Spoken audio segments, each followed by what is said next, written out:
10 days after an American tourist vanished from a luxury Caribbean resort, his body was found tangled in thick island brush, just minutes from where hundreds had been searching. In a place sold as paradise, something darker was hiding in the shadows. How does a man disappear from paradise in the middle of the night and end up lifeless in the bushes, miles from the shore? Why does paradise keep so many secrets? It was supposed to be the trip of a lifetime. Sun, sand, celebration, a marriage built on second chances. 51-year-old Brian Tarrence, a New Yorker with a quiet smile and a big heart, had come to the islands with his wife to mark 1 year of marriage. A new chapter, after life had finally started to feel steady again. They checked into a cozy inn near Grace Bay, ate dinner by candlelight, took selfies in front of the ocean. Every post online carried the same caption, "Anniversary bliss," but the next photo would never come.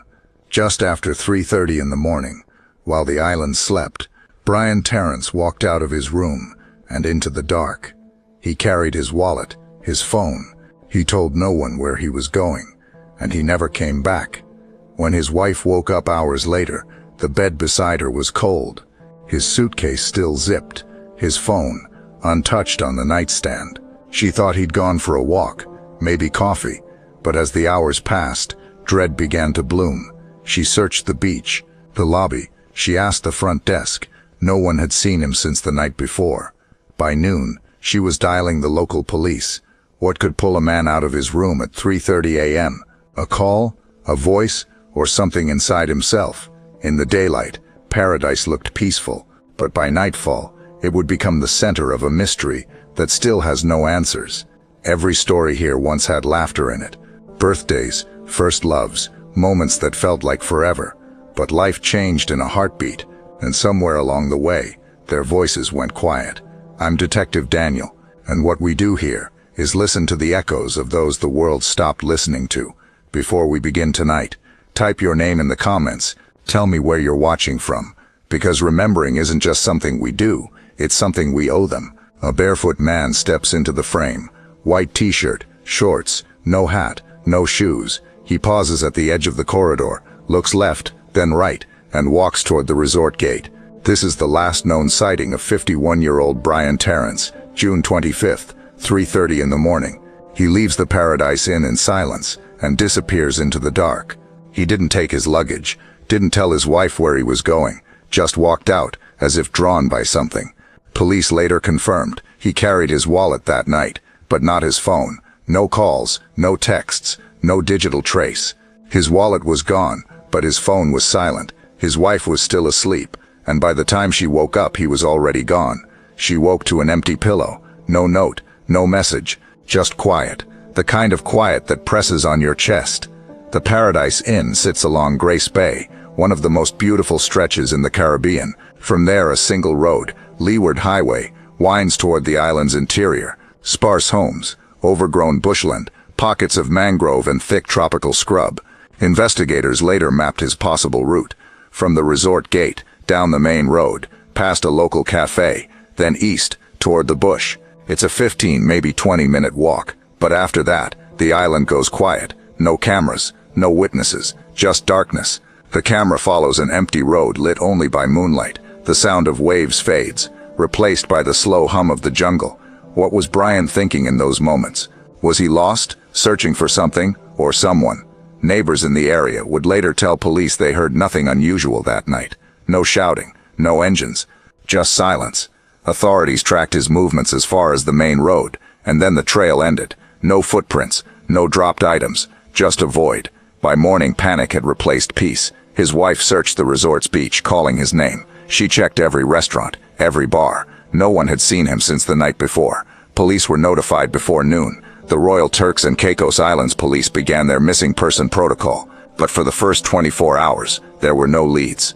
The island is small, but the terrain is deceptive. Miles of dense brush conceal canals, sinkholes, and paths that fade into nowhere. And in the Caribbean heat, time isn't just precious, it's deadly. Every passing hour erased evidence, scent, footprints, heat signatures. By nightfall, there was still no sign. His name went out across social media. Family back in New York begged for help, but locals whispered a darker fear that something or someone had taken him. There were no withdrawal attempts, no phone pings, no signs of foul play, and yet nothing pointed to an accident either. He was a husband, a father, a man who just wanted a week of rest and joy, and somehow that joy turned into a nightmare. She told reporters later she kept waiting to hear the door click open, but it never did. Police reviewed every minute of surveillance footage from nearby businesses. Nothing. He never appeared again, not on any camera. They brought in K9 units. They checked drainage canals and beach coves. They interviewed tourists and fishermen. Still nothing.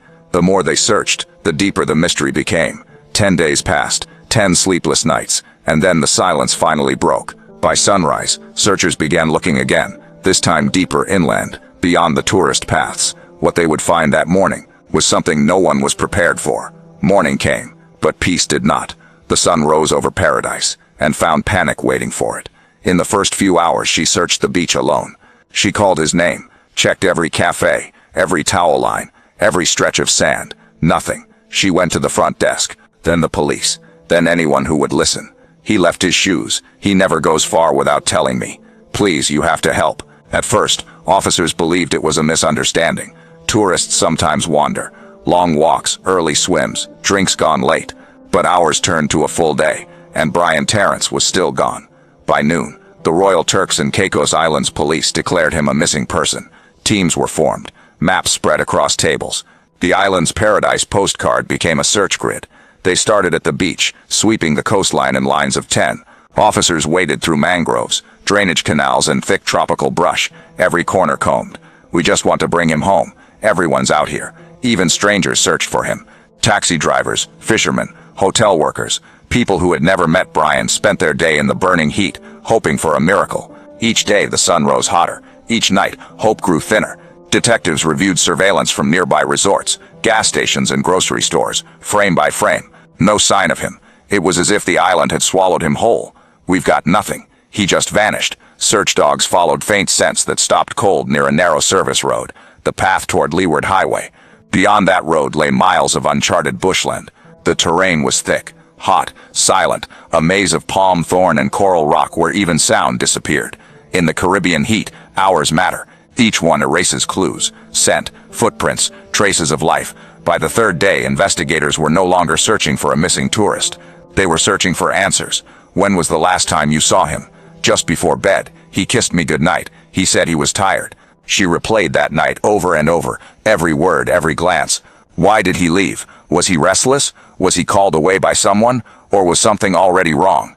The island that once felt like heaven was now covered in markers and tape. A paradise turned into an evidence map. Helicopters scanned from above. Boats swept the coastline. On land, every path was walked twice, some 3 times.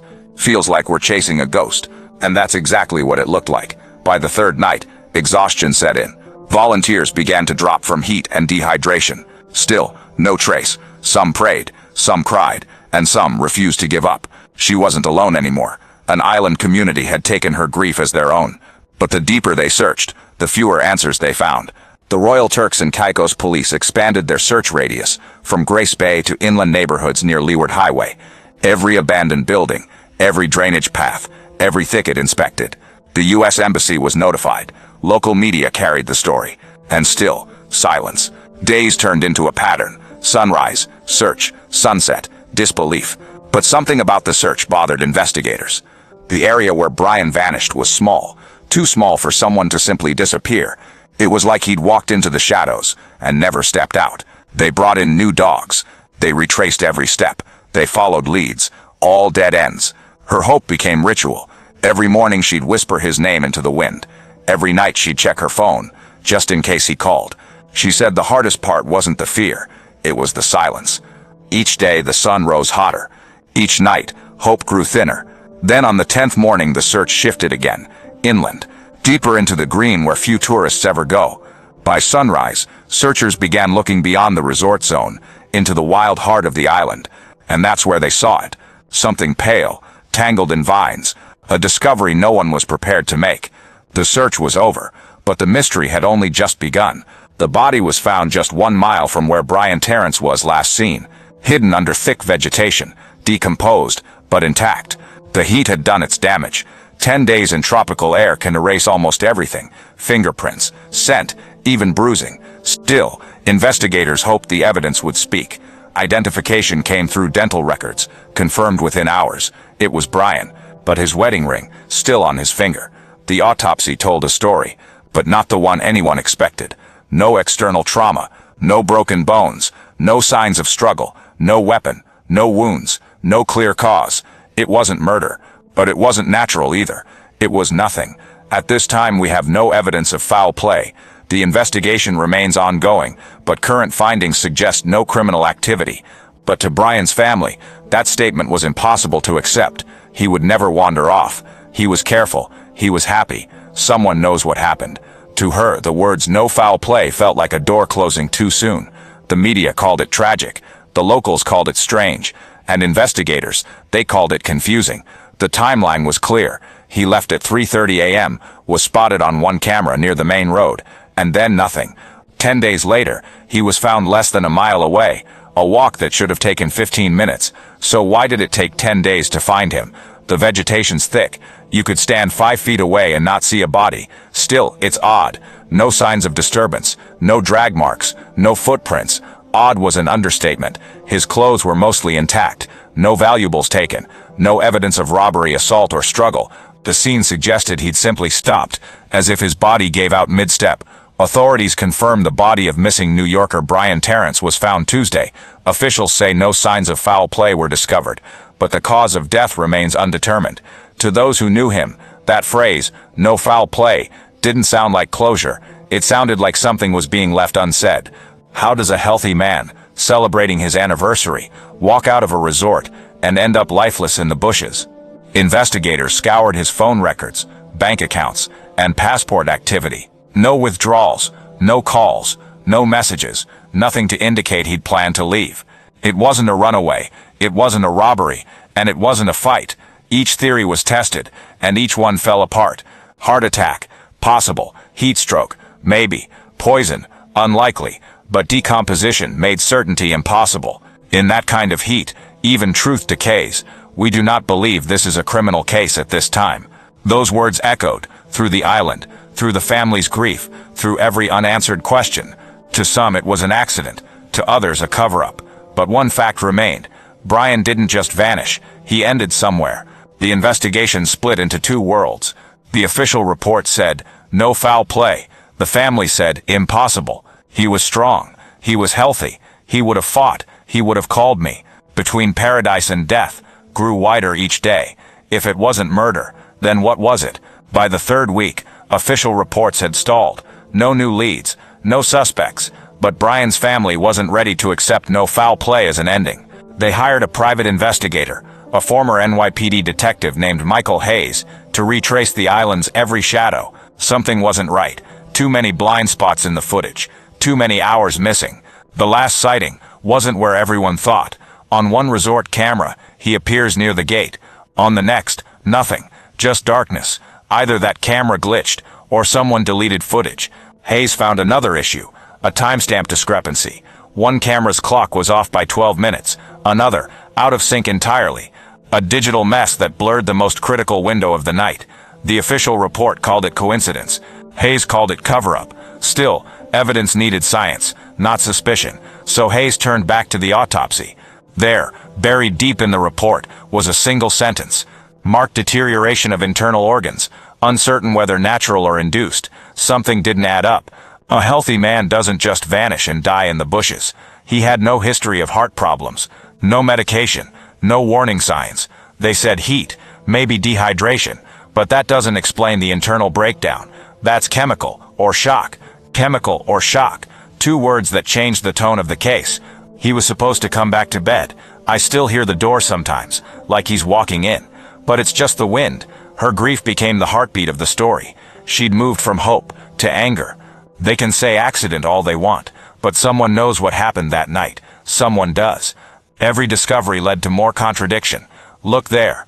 A shape moving across the highway. Could be him. Could be someone following him. Was he alone, or was someone there?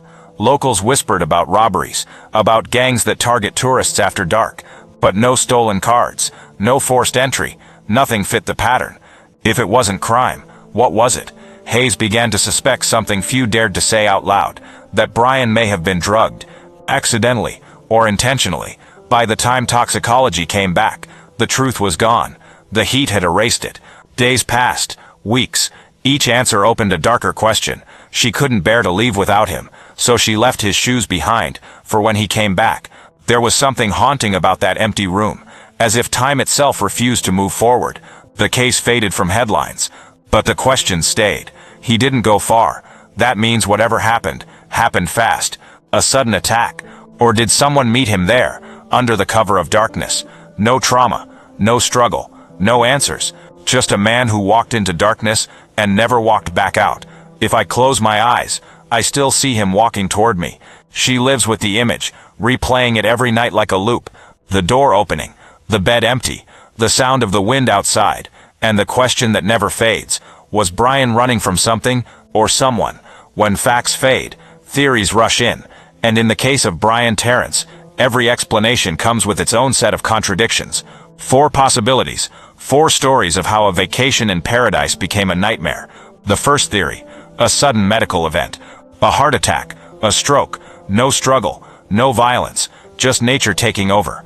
The autopsy found no wounds, no broken bones, no bleeding. A natural collapse could fit the picture, but there's a problem. Brian had no known heart condition, no medication, no warning signs. He'd passed a full physical just months earlier.